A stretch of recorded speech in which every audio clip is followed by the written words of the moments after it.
when you start doing something for a living, you have to temper yourself a little bit because you realize that you're just going to lose the enjoyment of it and burn yourself out. And actually, that's been a really useful thing with guitar because I do it, it's my job. So my Hmm. relationship with guitar is a little less obsessive now and a little more balanced, like kind of like a more healthy relationship.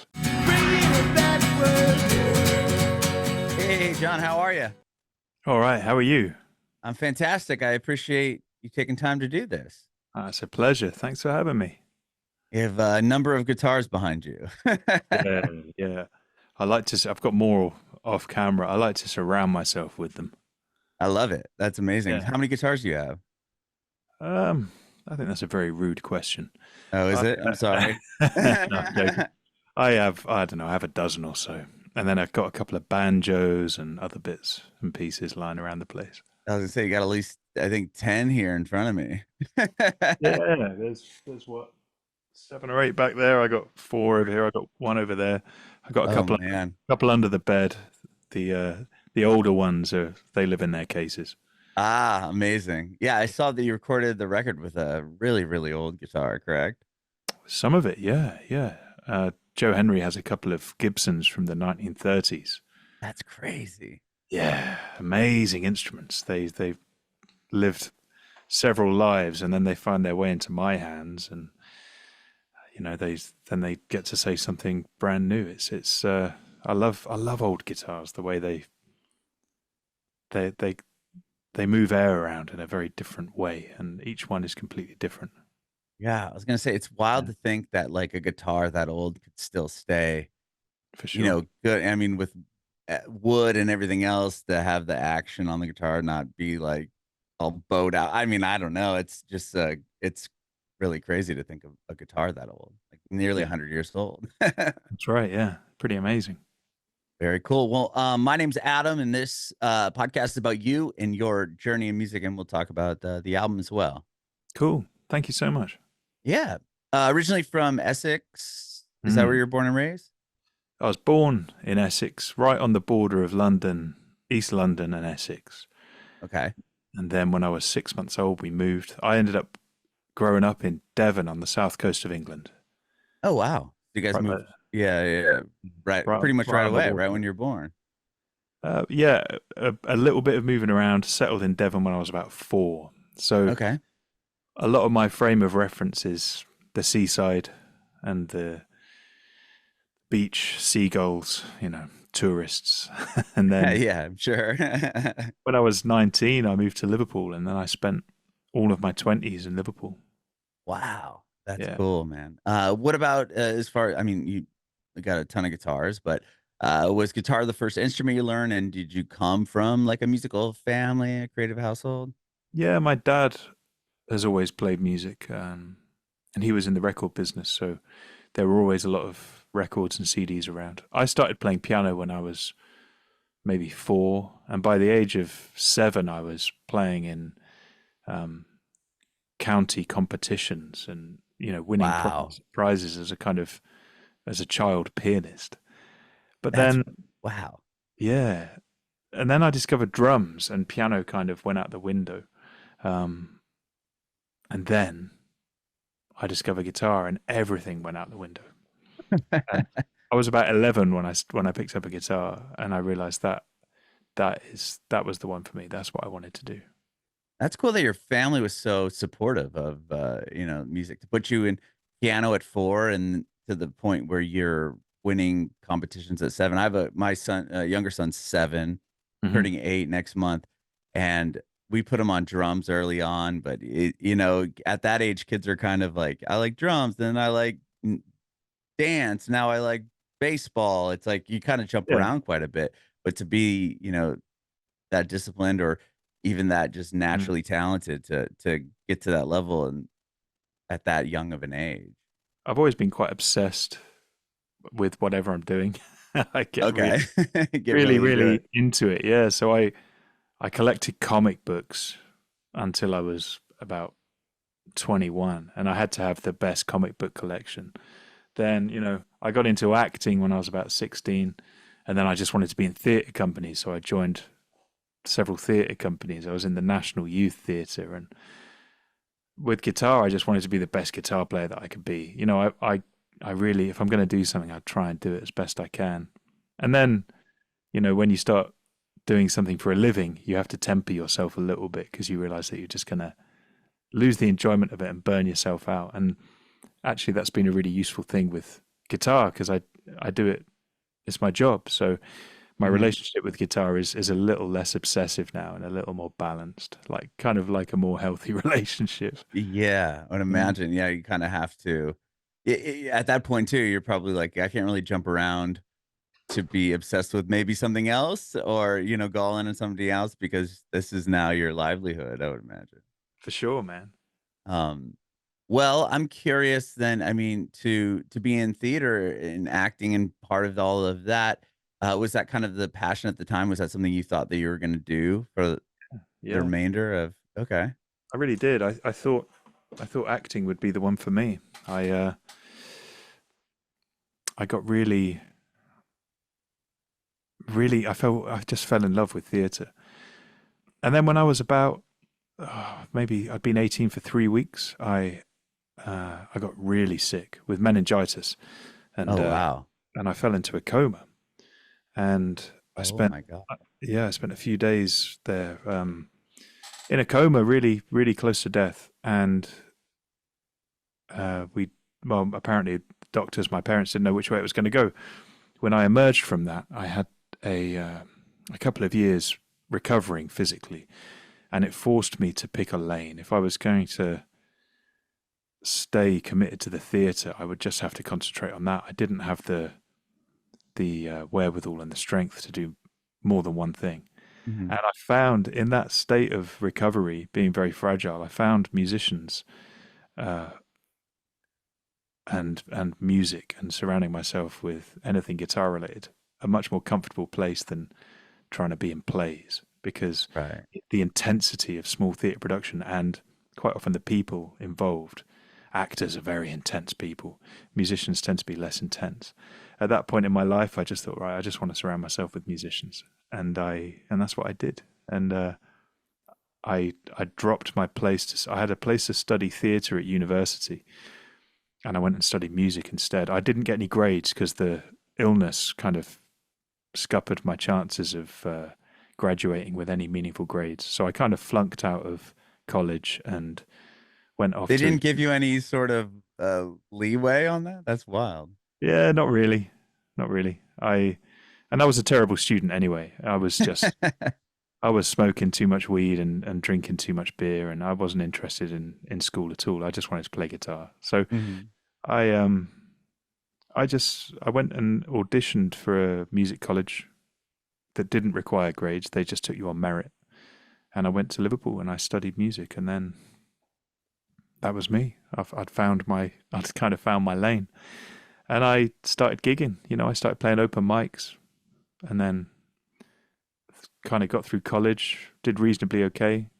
And at the other side, I just went straight into playing restaurants, playing more open mics, playing as many gigs and every night as I could. I was just gigging and gigging and gigging and honing it and making sure that I wasn't scared of hecklers. I wasn't scared of noise. I was just trying to properly learn how to perform. And that was Yeah. it. All the With while I was working part-time jobs, I was doing it that kind of way. mhm. Just to back up here for a second, I mean, like, once you kinda surrounded yourself with musicians and realize, like, yeah, I can only I mean, due to your sickness, and I can only really focus on one thing, and I wanna pursue music. Were you writing your own music at that point? And, like, when you were doing these open mic nights, were you playing original songs, or did it kinda start off in a covers way? Yeah, I think like everyone, I was mostly playing covers. Okay. You write some songs early on, and then you write some more songs, and the further you go, they become less embarrassing and less. They make your skin crawl a little less. So after about 5 years of writing songs, I started to write a couple of things where I thought actually I could handle performing this. So that's what I started to do. Wow, Um, so it took you a while to what, get the courage to get up there and play your own original music? Yeah, I wanted to get it right, man. I was always fine with covers, and when I started gigging, I was just playing instrumental kind of music. I was Okay. really influenced by Michael Hedges um, and Eric Roche and Clive Carroll and all the great fingerstyle guitar players. I wanted to be like them. And then Mm. I started singing. I'd always sung, covers, but when I started singing my own songs, it started to kind of make sense. So then I migrated towards guitar and vocal performances. But it took me a while. I mean, it's scary at first singing in front of people, and I wasn't a great singer. I didn't have much in the way of control. There were some notes I just couldn't hold, so I had to really learn how to do that. Hmm. And I feel Yeah, I was sorry gonna for say now some of you've those. got a great voice, so it Oh, all worked out. thanks, man. Some of those early audiences got the early version, and they probably heard some pitchy, some pretty horrible notes. Do you recall like going up and knowing you're gonna play your own original song for the first time? And was it like at an open mic, or did you just kind of throw it into your set? The first one was at an open mic when I was younger. I was like 18, and I had one Mhm. song, and then that was my one song for about 2 years because I couldn't write any more that sounded good. And I later on, I remember writing. I wrote a song called Winter, where I had put the guitar on my lap and I played it percussively. Oh wow. And that song, I remember playing that in clubs in Liverpool and people going crazy because I was doing Mm. something new with the guitar, and that was real encouragement. Then I must have been 23, and I thought, okay, I've got something here. I'll keep working on this. Did Yeah, you go to what school did you go to in Liverpool? Was it McCartney's yeah, Music Institute? yeah, Yeah. yeah, yeah. Wow. The music course itself was terrible. I think they were just nothing to do with Paul McCartney. He's a patron of the place, but the I think the music staff were just making it up as they went along. Uh, Okay. so it was academically, I would say it was pretty ropey, but I was surrounded by musicians and like-minded people, and that was great.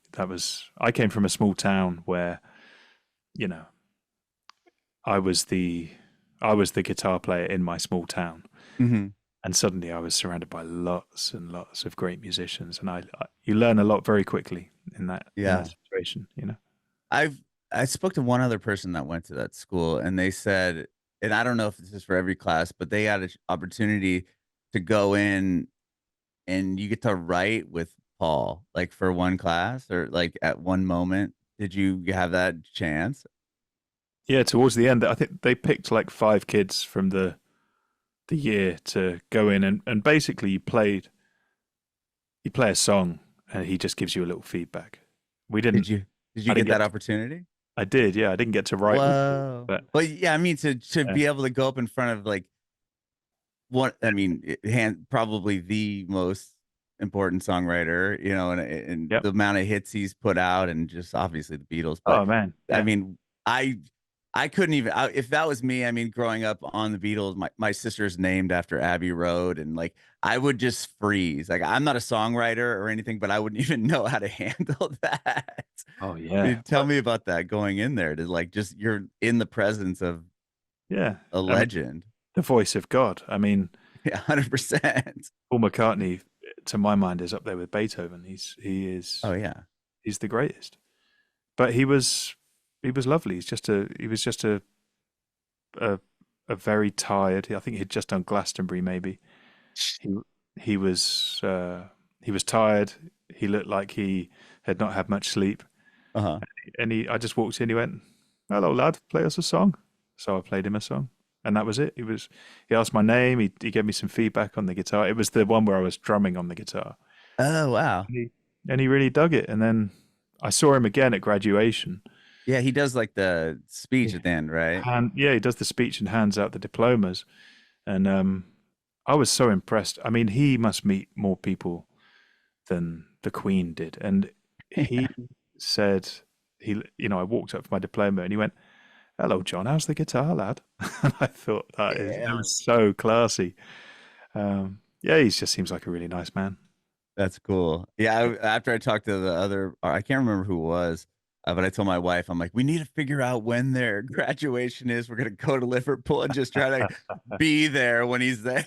You know what I Put mean? on a robe and sneak in. Yeah, bring Yeah. like the million records I have and hope that he'll write his name on one of them. But yeah, like that's so cool. I've heard, to have that experience, I can't even fathom, being in his presence. That's so amazing. Um, and then from there, you obviously just did a bunch of gigging, and then what was kind of the next point? Like, did somebody see you, or like when you start working on your first records? Like, tell me kind of about those times. Yeah, so between graduating and getting my first tour, I had about a year and a half where I just focused completely on gigging. Hmm. So I was playing everywhere in Liverpool, everywhere I could. And I was working about 4 part-time jobs. Wow. I was working in a comic book store. I was working in a Pakistani supermarket, and I was working in a car park, and I was working pulling pints in a bar, and I got a gig um, playing a guitar festival, and the guitar festival paid me in as much as I earned in 1 week in all my 4 part-time jobs. Like Wow. at the time it was like 150 quid. Not a lot of money, but Yeah. So back you're then like it was a four lot. jobs or this one show. Yeah, so I got the gig, I got paid, and I quit all those jobs and I became self-employed. And then I was broke for 2 years. That was like I may have acted a little soon, but I was just pulling it in here and there. I was going and playing restaurants, cash in hand, just sitting in the corner playing a bit of guitar, that kind of thing. And then after another year or so, I was playing a show. There was an evening, the songs of Nick Drake, and I'm a huge Nick Drake fan. So Hmm. I wanted to open that show. They wouldn't let me support, so I went down into the lobby of this venue and I just played Nick Drake songs as people were coming in. And they said, Oh "Okay, wow. do that. We'll give you 30 quid, fine." So I was doing that, and someone approached me after I'd finished and said, "Look, well, I've seen you playing around. How would you like to come and open for John Martyn?" And Wow. I said I would love. I mean, the only answer to that is yes, please. I would love to do that. Right. I said yes. He said, "All right, you have to be in Buxton next Friday." I didn't have a car. Buxton was, I don't know, it's about 80, 90 miles from Liverpool, so Mhm. maybe it's around that. I enlisted a friend, and I said, "Look, come with me. We'll split the fee. That'll cover petrol." And I went and recorded some songs in a friend's home studio, and I recorded those songs on my other friend's Apple Mac desktop machine, which he was the only person we knew who had one, right? Because Uh-huh. we were all broke, man, and he had one. He'd been given one because he was dyslexic, so he got a government grant so that he could get a computer. So all of us just used to use this one computer to make CDs and work on. And he was like, I'm not going to use it. You boys use it."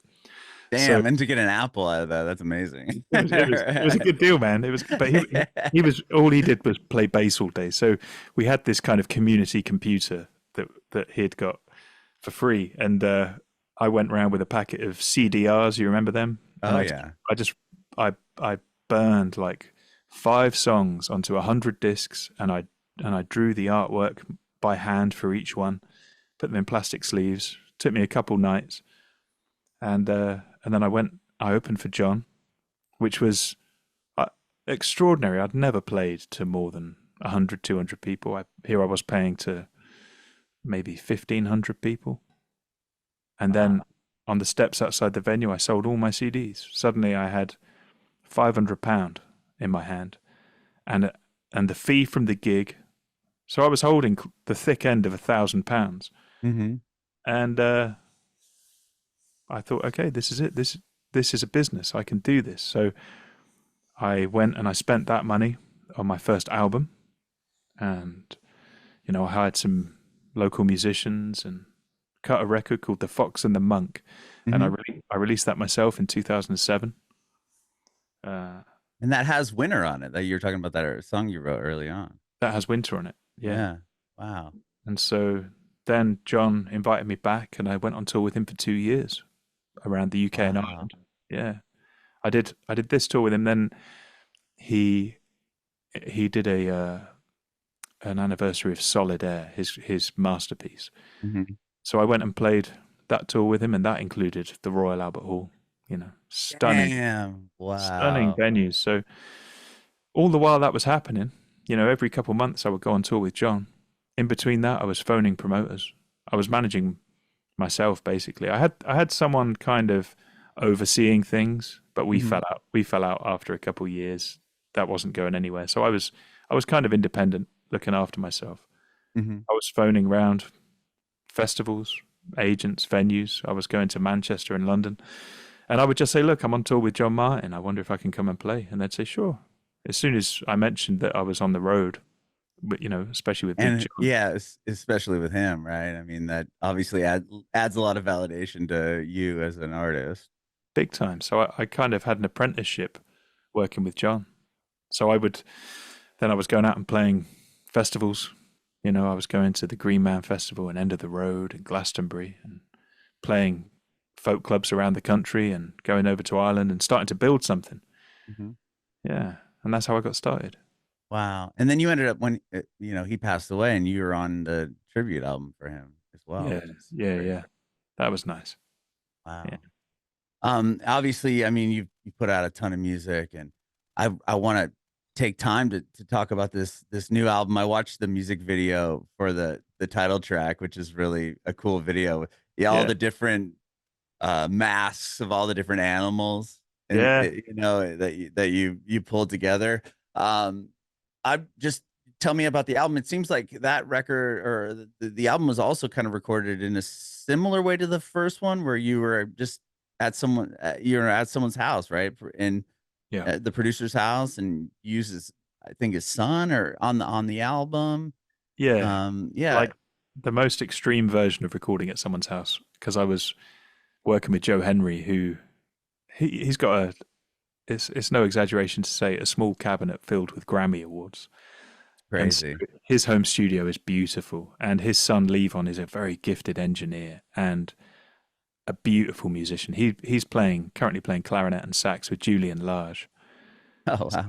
he's a heavy player, and so a bass player called Ross Gallagher from New York came up, Hmm. and we cut this record in 4 days in Joe's music room. And Yeah, I saw that it was like freezing cold, right? Like 25 under, like that. I yeah, can't even man. believe that. In Celsius as well. That's not even Fahrenheit. That's even, yeah. I don't even It know was the calculation there, but it has to be insanity. yeah. It's like you Like have to be a 32 penguin. degrees less than that, right? Like negative, 50 something. It's crazy, man. It was very cold. So we hunkered down. We just stayed in the house, and we ate good food, cut songs. It was beautiful. It was really good. And I've always wanted to make a record with Joe. He's my favorite producer. Oh, wow. And did you know him prior, or was it something that you were Yeah. able to, yeah, just get? So you knew him before going into the recording? Yeah, I've known Joe for maybe a dozen years now, and I've played on. I met him. We were recording with Lisa Hannigan, and then since then I've played on four of his own records. He's a great songwriter, and I've played on the last Joan Baez record that she made, and that Joe produced that. So I've worked with Joe a bunch, but he's never recorded my songs, and we've always talked about it. And I was out visiting him. I was touring the US in 22. Hmm.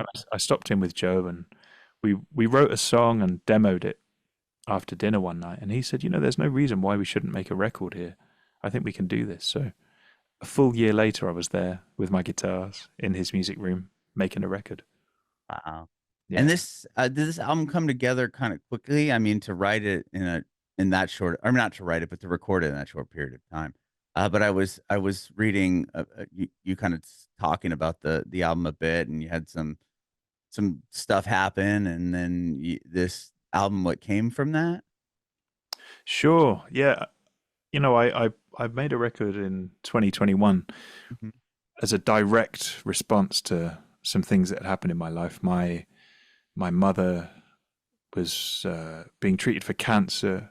My wife and I suffered a miscarriage that My God. almost killed my wife, and then my dad was diagnosed with Alzheimer's. But the Alzheimer's thing was very fresh, and I didn't talk about that so much on that record.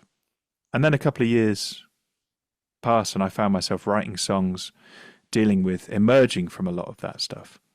I'd been caring for my parents, for about 2.5 years by that point. Wow. Um, and so 2 years, something like that. We moved them over. It was all during COVID. They both got really sick, so we moved them over from Spain. I sold the house, uh, rented somewhere where I could look after them. A couple of years of mayhem, and then things started to settle. And when the dust starts to settle and you start to mix my metaphors, you look in the rearview mirror and you see problems moving into the past, right?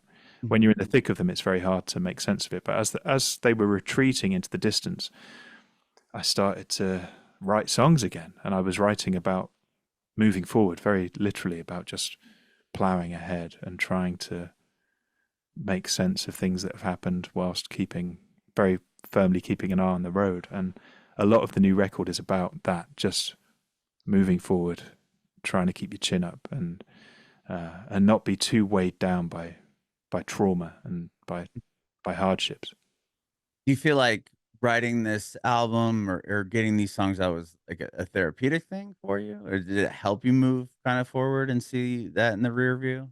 Certainly, yeah. I think that's the remarkable thing about songwriting that I've really learned in the last few years. It is a very sort of healing process. I find it really helps me sort my head out and arrange my thoughts. If I write a song, sometimes I won't quite know what it's about, and then a couple of weeks later, months, maybe even a year or two, I'll sing it and I'll realize, oh, it was about that. My subconscious was bubbling up and writing that song, and now, oh, okay, I see what that's about. It's so weird. Yeah, wow. Like, has that ever happened to you? What, in the middle of a gig, you're like, okay, this just like landed on me. Yeah, it did. It did with the song. I'm trying to figure which record that was from. I think maybe the song "Undone" from Headlong. I was singing that. I remember singing that in front of a huge crowd, and my brain just going, "That's what this song is about. You've just figured out what it is." And then I almost stopped playing. Oh right, oh God. and then but then you have to stay professional, right? Get through the song. I came off stage feeling like, wow, I don't know, I've just realised what something I wrote years ago that I started writing 10 years ago has just occurred to me there. It's very strange. Writing Yeah, is it's it's a a weird wild. process. Yeah, there's I've heard people talk about like pages. I don't know if you do that. Like people wake up and they just write everything out, like 3 pages or something of whatever's in their mind. And it's Yeah, almost like a subconscious thing. I could see that. Like it just kind of yeah. pops up. You're like, oh, I didn't even know really. Yeah, you didn't know how deep that came from. And then it just kind of shows up one day and you're like, whoa, okay, that's what I was writing about. I've been through phases of trying to do that, but It's I'm not hard, man. I'm not as disciplined. And now I'm a dad, so Oh I wake up yeah. in the morning and I'm making food and doing dishes and stuff. If I want to Mhm. get into any kind of routine like that, I have to get up at 5 a.m. and because I'm on and off tour at the minute, I'm just sleeping whenever I can, man. Yeah, I was gonna say I'm getting it your where I career can. path is a bit difficult for that. How Yeah. old is your child, if you don't mind me asking? She's 7, man. Oh, okay, same age as my son. Right on. Um, so I know exactly how you feel getting up and breakfast and this and school and Yeah. all that fun stuff. Yeah, and Um, I'm finally figuring out how to balance hard work with being a good parent. mhm. It's taken me this long. I'm sure I'll be figuring out until she's 18 I was and gonna say I'm still learning disappears. too, man. It's just Yeah. happy. Yeah, you just do the best you can. That's it, man. Like when I'm not touring, I'm home and I'm doing the school runs and I'm making the food and I'm cleaning and I'm trying to be a good a good man in the house. But Yeah. when I'm when I'm when I'm on the road, I'm just touring 100%. I'm completely focused on that. So there's the older you get, the less time you have for yourself, right? So Hmm. it's figuring out as well how to be kind to yourself with the time that you have, with with just with yourself, and that's hard when you're writing songs or doing anything creative. There's a little voice going, what you just did, that wasn't very good, and Right. as you Oh, get don't older, questioning yourself. Yeah. yeah, all the time. So it's learning to go, actually, I'm not going to listen to that voice. I'm going to put that one on the shelf for a minute. And yeah, it's a constant struggle, man. Like Tom Yeah. Waits said, right? It's the briar and the rose, and those two things are always in opposition, and you just got to find a little space between them to make it work. Hmm. Hmm. And I mean, touring, I see musicians and like that lifestyle. When I was younger, I poorly played guitar and I was like, "Oh, I want to do this. Like, this would be so fun." And then you think about the amount of shows you all are playing and night after night in this city and that city, like that would be so draining. And then having the energy to get up there and play for an hour or longer or whatever it may be. And then the next day you're in the van. And then you get home and I know how busy my 7-year-old is. You're like, okay, well now it's this. Now I'm up at this time and I'm trying to do lunch and Yeah, school yeah, and yeah, man, you're burning at both ends, I'd imagine. absolutely. Yeah, and it's just me on the road. I've always traveled pretty light. It's Hmm. me, one or two guitars, a suitcase, and I've been on tour with bands as a session musician.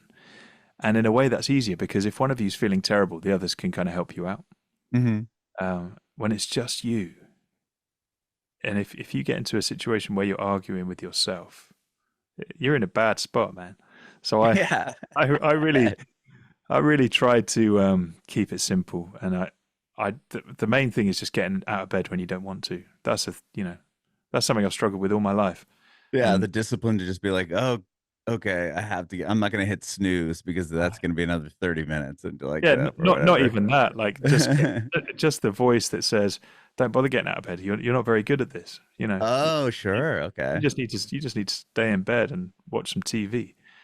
But you go, no, no, I'm going to do this. I'm going to keep doing the work. I'm going to get up. I've got to get out of this hotel and get in the car or get on a plane and go somewhere and play to 20 people and not make any money, but do it anyway. It's that mentality, and it's man, it's I mean, compared to being a parent, it's easy, but it's it's it can get tough out there on tour, but also I've been up a ladder and I've carried bags of cement and I've worked in bars and I feel fortunate to be on tour. Mm. Yeah, 100%. Yeah. You said you did a demo of a song, and that's what kind of sparked to work and work on this album. Did that song make the album? Yeah, man, it's the last song on the record. It's Lily, and I co-wrote that with Oh, Joe okay. Henry. Yeah. Very, very cool. And then like we are saying earlier, or I was saying earlier, the music video for the title track "Living Kind" is well, how did that concept come about? And like, where do you find all those masks? I mean, you had a giraffe mask, the dog with the tongue out. Like, I was like, these are so rad. Like, Yeah, what a great Halloween costume. that was a little independent bookseller called Amazon. Ah, okay. Yeah. I don't know if you have them in America. They're very, very useful in an I've heard of the emergency. company. Yeah, they happen to sell latex animal masks. I'm really into Hunter S. Thompson Oh, sure. and kind of gonzo aesthetic and comedy, which Mhm. you wouldn't tell that from my music, but that's kind of how I get my kicks. And I just thought, wouldn't it be fun to combine something like The Wicker Man with a kind of the scene in Fear and Loathing where all of the revelers turn into giant lizards, and Oh, I yeah, yeah, thought, yeah. what's the way to do this for a very small budget? Animal masks. So Animal mask. me and my friends dressed up as animals and danced around in the woods. I love it. I love the part where the whoever has the turtle mask just like kisses you on the cheek when you Yeah, say, I think is the line is like you say something about love and they're like yeah. pop in. I need Um love. Yeah, yeah, I that, need love. There you that's go. that's Nick Peeney. He plays bass for Laura Marling. Oh wow. you wouldn't know it. I mean, he's like one of the best bass players in the UK, and he's there with a turtle head on. That's funny. And then you eventually have a mask. Then you've got the horse Yeah, on. yeah, yeah. I turn into the horse. That's awesome, man. Yeah, Well, I appreciate you, John. Thank you so much for taking the time to hang out with me. Oh, I think I just lost your camera. there we go. That might come back now. Hang on, I got some Oh, end look at that. A new end angle of of you. yeah end of record technical difficulties. There we go. Hello. Very, I love it. Well, yeah, I appreciate your time. I have one more question for you. I want to know if you have any advice for aspiring artists. Yeah, you know, I wrote this down the other day. I was asked these questions for a magazine. Do you mind if I recount verbatim what I wrote down? 100%. Because it I'm was sorry I gave you the same question. no, I spent half an hour thinking about it before I wrote this down. So this is useful. You've asked me something that I've had time to prepare for. Oh, cool. So I wrote, spend all your money on cocaine. No, I didn't. I wrote, I wrote, write every day. Practice your instrument every day. Keep your eyes and ears open every day. Play as many gigs as humanly possible. Make peace with the fact that you will probably be broke. Be kind to yourself. Don't drink too much booze. Make sure you get yourself out of bed each day, even when you don't want to. Remember to read books. Fall in love as often as possible and write about it. Don't spend too much time looking at your phone. Love it. I love all that advice. You're the first person I've interviewed, and I've done nearly 1,500 of these, and you're the first person that mentioned the phone. I think that's such a cool statement to say. I hate this thing, man.